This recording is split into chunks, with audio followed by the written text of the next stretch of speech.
రాష్ట్రంలో వైకాపా నాయకులు శవాల వేటలో ఉన్నారండి. ఈ పెన్షన్ల రాజకీయంలో వాళ్ళు శవాల మీద పేలాలు వేరుకోవడానికి ప్రయత్నిస్తున్నారు.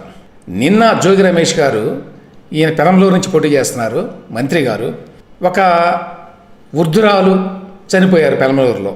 ఏమిటి, ఆవిడ ఇంట్లోనే చనిపోయారు, కానీ గత 2 రోజులుగా ఈ పెన్షన్ కోసం కూడా తిరుగుతున్నారట ఆవిడ సచివాలయం చుట్టూ. ఈ ఎండలకి జనరల్గా వృద్ధులకి బయటకు వస్తే కష్టమే. సో చనిపోతే జోగి రమేష్ గారు అక్కడికి వెళ్ళి ఈ శవాన్ని మాకు ఇవ్వండి, దీన్ని తీసుకొని వెళ్ళి చంద్రబాబు నాయుడు గారి ఇంటి ముందు పెట్టి ప్రదర్శన చేస్తామని అడిగట.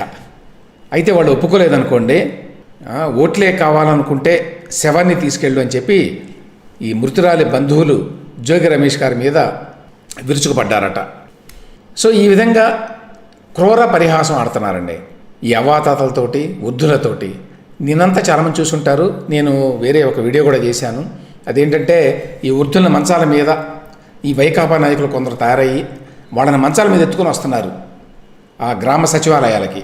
మామూలుగా రావటం కాదండి, వాళ్ళ చేత నల్ల జెండాలు పట్టించారు.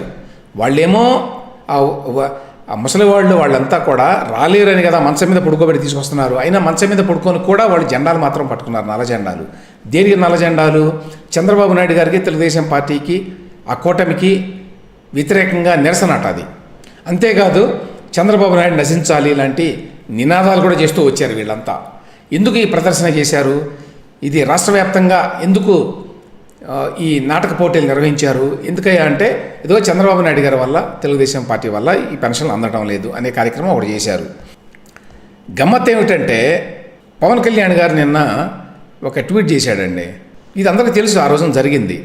ఏంటంటే భీమ్లా నాయక్ సినిమా విడుదలైతే పవన్ కళ్యాణ్ది, ఆ సినిమాలో టికెట్ రేట్లు సక్రమంగా ఉన్నాయా లేదా, బెనిఫిట్ షోలు ఏమైనా వేస్తున్నారా, ఇక్కడ ఏమైనా అక్రమాలు జరుగుతున్నాయా అనే విషయాన్ని పర్యవేక్షించడానికి గ్రామ సచివాలయ ఈ వార్డు ఎంప్లాయీస్ ఎవరైతే ఉంటారో ఆ ఎంప్లాయీస్కి ఉద్యోగం ఇచ్చారండి. ఆ ఉద్యోగం మీరు పొద్దున్నే వెళ్ళాలి అని ఇది పోస్ట్ చేశాడు ఆయన.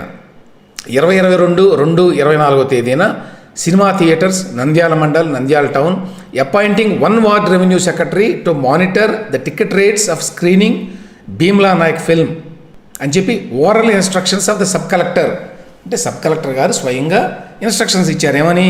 థియేటర్ దగ్గరికి వెళ్ళి నిలబడి నువ్వు అన్నీ చూడు అని. అంటే ప్రతి థియేటర్ దగ్గర ఒక వార్డు ఈ సెక్రటేరియట్ ఎంప్లాయీ నిలబడ్డాడు అనమాట. ఆ విధంగా వాళ్ళు ఆదేశాలు ఇచ్చారనమాట. మరి దానికి మనుషులు ఉన్నప్పుడు, దానికి గ్రామ సచివాలయాల ఉద్యోగాలను అంత ఎఫిషియెంట్గా ఉపయోగించుకున్నప్పుడు పెన్షన్లు ఇంటికి వెళ్ళి ఉపయోగించుకోరా? సినిమా థియేటర్ దాకా పంపించారు కదా జనాన్ని, మానిటర్ చేయండి, పర్యవేక్షణ చేయండి అని. ఎందుకు ఈ పనికి మాలిన పనికి? టికెట్లు ఎక్కువ రేటుకి అమ్ముతున్నారా లేదా, బెనిఫిట్ షో వేశారా లేదా అనే దానికోసం పంపించారు కదా. అట్లాంటప్పుడు మీరు ఈ వృద్ధుల ఇంటికి పంపించి గతంలో లాగానే పెన్షన్లు ఎందుకు ఇవ్వలేరు? అదేవిధంగా చాలామంది పాయింట్అవుట్ చేశారు, మద్యం దుకాణాల్లో ఉపాధ్యాయులు పెట్టి అమ్మించారు కదా, అంత ఘనత ఉంది కదా మీకు, అది కోవిడ్ టైంలో కూడా. అట్లాంటిది మీరు అంత ఎఫిషియెంట్, అంత కాంపిటెంట్ కదా, మీరు పెన్షన్లు సక్రమంగా సరఫరా చేయలేరా, పంపిణీ చేయలేరా? దానికి ఇంత డ్రామా ఆడాలా? అంటే ఇందులో నుంచి పిండాలని చెప్పి విశ్వప్రయత్నం అనమాట. కొంతమందిని పెట్టి హైకోర్టులో కేసు కూడా వేయించారండి. ఈ వాలంటీర్లు తప్పించడం వల్ల చాలా ఇబ్బందులు వస్తున్నాయి కాబట్టి వాలంటీర్లు మళ్ళీ ఈ కార్యక్రమాల్లో పెట్టాలి అని. కానీ హైకోర్టు వారు నిరాకరించారు ఆ యొక్క ప్రజా ప్రయోజన వ్యాజ్యాన్ని స్వీకరించడానికి. అవసరం లేదు, గవర్నమెంట్ వారు దీన్ని పంచగలరు, పంపిణీ చేయగలరు, ఇందులో ఇబ్బంది ఏమీ లేదు, వాలంటీర్లు లేనంత మాత్రాన ఈ పంపిణీ కార్యక్రమం మొత్తం ఆగిపోతుంది అని చెప్పి అనుకోవడానికి లేదు. మిగతా అన్ని రాష్ట్రాల్లో కూడా ఈ పంపిణీ జరుగుతోంది ఇట్లాంటివి, అక్కడ వాలంటీర్లు కూడా లేరు కాబట్టి, వాలంటీర్లు లేరు కాబట్టి ఇప్పుడు జరగడం లేదు, అందువల్ల వాలంటీర్లు పెట్టాలి మళ్ళీ అనేటువంటి వాదనకి విలువ లేదు అని చెప్పి హైకోర్టు వారు కొట్టేశారనుకోండి. కానీ జగన్మోహన్ రెడ్డి గారు మాత్రం వదలటంలా. ఆయన దీని మీద నిన్న కూడా మాట్లాడాడు తన మేమంతా సిద్ధం సభల్లో. అదేంటి, చంద్రబాబు నాయుడు, టీడీపీ వాళ్ళు పెన్షన్లు ఇవ్వకుండా ఆపేశారు, ఆ మెసేజ్ని పంపించి ఎట్లొకట ఓట్లు దండుకోవాలని చెప్పి ప్రయత్నం అన్నమాట. సరే, ఇది ఇంకొక 2 రోజుల్లో అయిపోతుందేమో, ఎందుకంటే నిన్న ఒక 25 lakhs వరకు జనానికి ఇచ్చారండి. మొత్తం 66 lakhs ఉన్నారు ఈ పెన్షన్లు తీసుకునేవాళ్ళు. దాదాపు 25 లక్షల వరకు నిన్న ఇచ్చారు. మిగతా వాళ్ళకు కూడా ఇవాళ రేపట్లో అయిపోతాయి. కాకపోతే జనాన్ని ఇబ్బంది పెట్టి సాధ్యమైనంత పొలిటికల్ మైలేజీని లాగాలి అనేది ప్రయత్నం.